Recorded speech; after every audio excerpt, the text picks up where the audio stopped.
Bonjour et bienvenue dans ces nouveaux épisodes des cahiers de vacances du Lapin d'Alice 2.0. Je suis Alice et je suis ravie de vous retrouver après cette pause estivale pour vous présenter sous forme de désormais traditionnel petit cahier de vacances tous les jours un projet tricot que j'ai tricoté ou fini pendant les vacances et un projet couture que j'avais préparé pour les vacances. Voilà. Donc aujourd'hui, je vais vous parler de mon pull Lady Danton de Magdalena Triple de Mag et la robe guinguette de Cousette Patel. Donc le pull Lady Danton, vous l'avez déjà vu, il est sorti début juillet, je crois, sur Ravelry, etc. Donc vous l'avez déjà vu sur Instagram. Le pull que j'ai eu la chance de tester pour Magdalena Triple de Mag et j'avoue c'était un vrai coup de cœur. Voilà, j'avais vu son projet avancer au fur et à mesure qu'elle le créait et voilà, j'avais vraiment un coup de cœur pour ce pull, donc j'ai été ravie de le tester et il était présenté elle l'a fait en superbe coloris rose de arco-irisien. J'avais du mal à le voir autrement qu'en rose, mais j'ai quand même beaucoup de laine, donc j'ai réussi à ne pas craquer pour la laine de arco-iris et j'ai trouvé dans mon stock une laine de Lichen Lace, coloris Faded Rose. Donc en plus, je trouvais que le nom allait bien aussi avec l'ambiance d'Downton Abbey, surannée, rose, etc. Donc c'est de la 100% Merino Superwash, 400 yards pour 100 grammes, et c'était de la lace. Voilà. De la lace. De la single, pardon. Voilà, un très joli coloris, assez varié, hein, on le voit sur les écheveaux, que m'avaient offert ma maman et mon frère pour Noël. Donc j'étais ravie, en plus d'utiliser ces écheveaux qui est précieux pour un projet précieux à mes yeux aussi. Alors je vous montre le pull.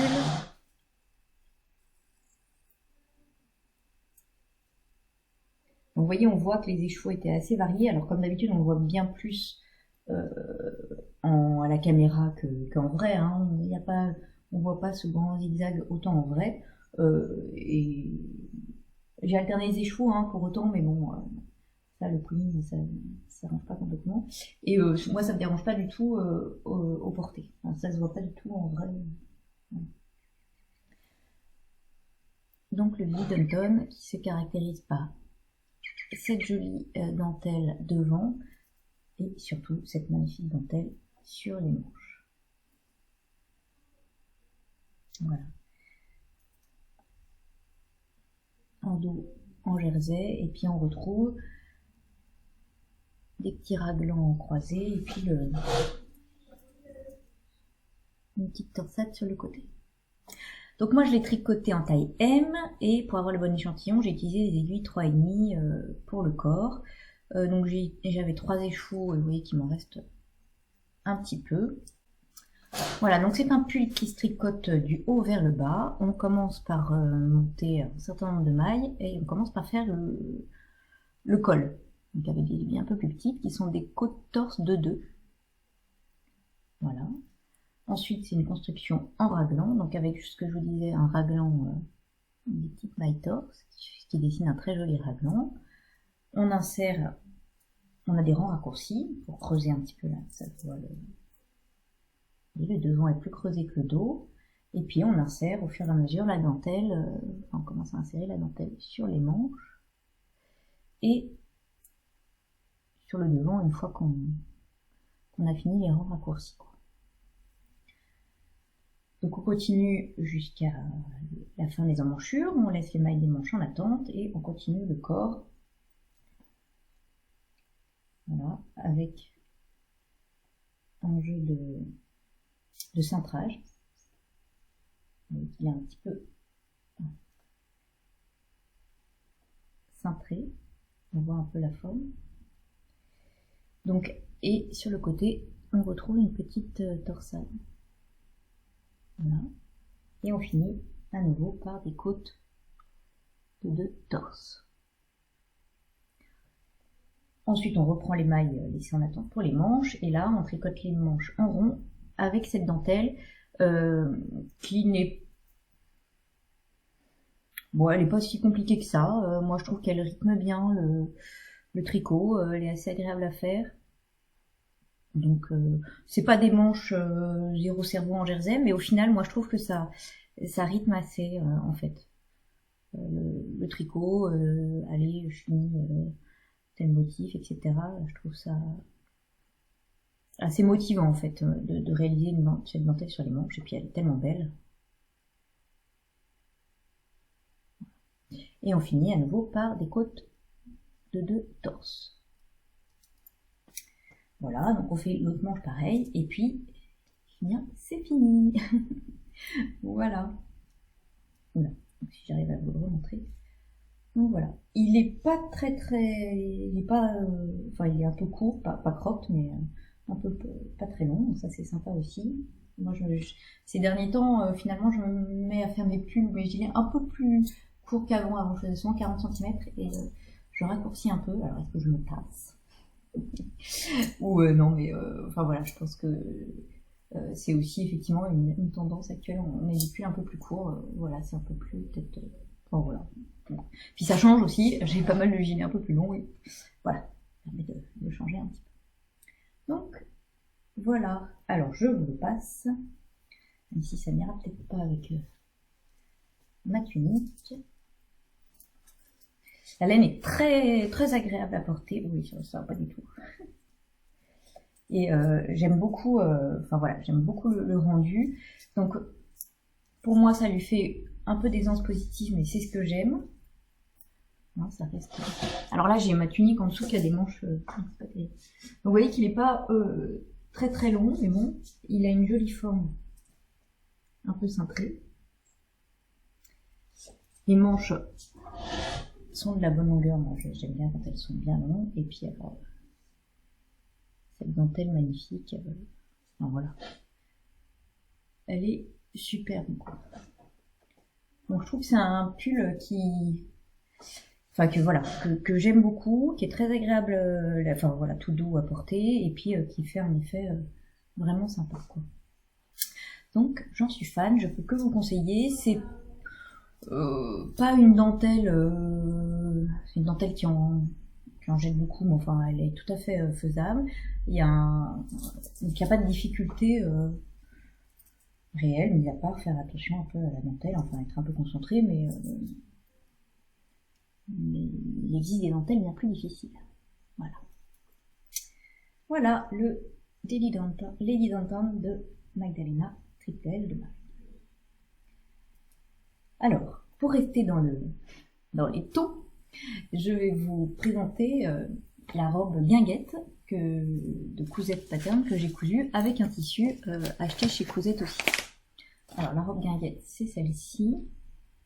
Je l'avais déjà réalisée il y a 2 ans, je crois, en gaz, double gaz, enfin, que j'avais acheté chez Pauline à la mercerie La Rochelle. Et j'avais beaucoup aimé à la fois la forme, je trouve qu'elle est très facile à porter, très... Voilà, le tissu en gaz, ça veut qu'elle était très légère, etc. Je trouve qu'elle fait aussi bien, elle peut faire aussi bien avec des petits accessoires un peu chic, et puis en même temps pour tout la journée très très pratique, très légère. Enfin voilà, j'avais adoré, j'avais vraiment envie de m'en faire une autre depuis longtemps.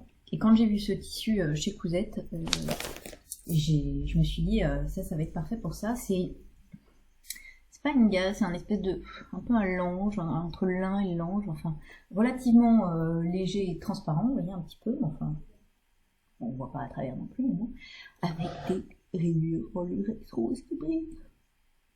J'étais obligée de craquer. Je trouvais que ça faisait un effet un peu à la fois vintage. Enfin voilà, j'ai vraiment beaucoup aimé ce tissu. J'ai tout de suite craqué et je me suis dit que ça serait parfait pour ma robe guinguette. Donc à la fois voilà très légère, etc. Donc la robe guinguette, moi je l'ai réalisée en taille S. J'ai pas fait de modification. Je trouve que le patron est pas mal fait. Voilà. La seule difficulté, c'est au niveau du lien là, qui a un biais à poser, qui est un petit peu pénible. Et pour cette version-ci, j'ai pas fait les poches. La première fois, je les avais faites en me disant ça fait quand même un élément de déco sympa. Mais au final, l'élément de déco, il est surtout dans les découpes. Voilà, donc si on garde les découpes sans faire les poches, parce que c'est des poches prises dans la couture, on a l'élément de déco quand même. Et moi je trouve toujours, enfin là ça fait donc des arrondis comme ça qui font un paquet sur la jupe qui est un petit peu foncé, ça rajoute des épaisseurs, je trouve qu'il n'y a pas besoin. Et encore une fois, je ne mets jamais les mains dans les poches ni quoi que ce soit d'ailleurs. Voilà. Hein, toujours team sans poche, c'est comme ça. Donc je vous montre ma robe guinguette en taille S avec ce superbe tissu. Donc elle est, j'ai joué un petit peu, j'ai voulu jouer avec le sens des rayures du tissu. Donc vous voyez qu'il y a des panneaux devant, un panneau qui a une couture au devant, une grande couture qui permet de faire également la finition de l'encolure. Alors c'est des coutures assez simples, mais les finitions sont propres quand même. Hein, voilà.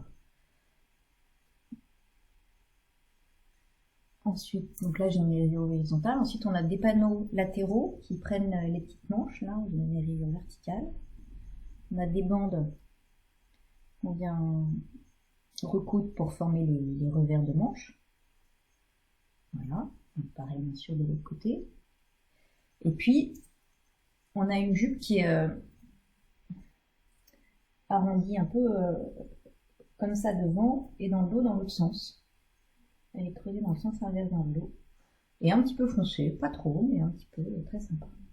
Le bas de la robe est fini avec une paremonture. Donc ça permet, parce que vous voyez, elle est un peu arrondie, ça permet d'avoir un arrondi, un bel arrondi. Et puis, donc je vous disais, la partie difficile. Dans le sens où, en plus là, moi avec mon tissu, et déjà la dernière fois c'était un tissu gaze qui s'effiloche beaucoup. Là c'est un tissu esparé qui est pas très solide, etc. Et on met un tout petit biais et qui est très très fin à l'encolure et qui va faire après notre la lanière quoi.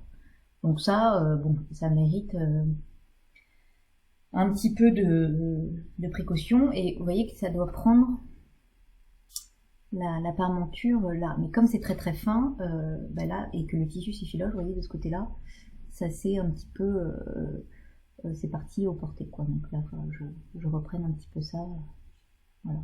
Et ça c'est le tissu qui s'effiloche beaucoup, qui est fragile, avec un biais très très fin, enfin voilà. Donc c'est un peu dommage parce qu'en fait comme souvent on la porte comme ça, moi je fais pas le nœud, bah du coup on voit là, vous voyez, donc il faut, vraiment que je le reprenne. Et les poches donc normalement sont situées, je trouve pas les coutures là, dans les coutures. Au final, bon, il n'y a pas beaucoup de nécessité, il n'y aurait peut-être pas eu de nécessité d'ailleurs de faire les coutures de côté parce qu'en fait avec les rayures on les voit pas. Et d'ailleurs la jupe d'eau est en un seul morceau, c'est pas... Voilà. Et la jupe devant donc. Et en plusieurs morceaux, il y a une couture donc, ici. On voit du coup les rayures. Il y a une cassure dans les rayures. Voilà, donc j'aime beaucoup beaucoup cette robe, je trouve qu'elle est vraiment très légère à porter, hyper agréable. Et en même temps il y a des petites manches qui peut être pratique aussi pour aller travailler. Voilà, j'aime beaucoup beaucoup ce patron. Et donc je vais vous l'essayer pour voir ce que ça donne. Voilà, donc vous voyez que je trouve que elle tombe plutôt bien là au niveau des épaules, l'aisance est un petit peu d'aisance qui fait qu'on est à l'aise, mais en même temps c'est pas ça qui patate non plus. Voilà, donc la longueur est bien, avec l'arrondi dans le dos que je trouve très jolie. Voilà, et vous voyez qu'elle n'est pas transparente non plus, mais elle reste très légère. Enfin, je trouve que voilà, on ne voit pas à travers. Voilà, donc j'aime beaucoup cette petite robe. Je trouve qu'elle est très sympa, très agréable à porter. Et je vous dis, je fais jamais le petit nœud comme ça. Donc, je la porte plutôt comme ça, j'aime bien. Et voilà, et donc on retrouve notre unité de couleurs. Et donc voilà pour ce premier jour de quai de vacances, thème rose, faded rose. Voilà.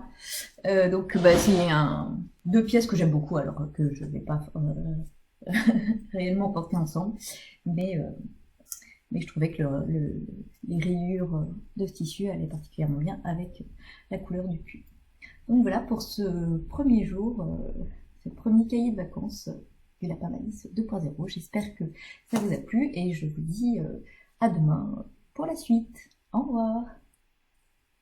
A bushy, bushy blonde hairdo, serving USA.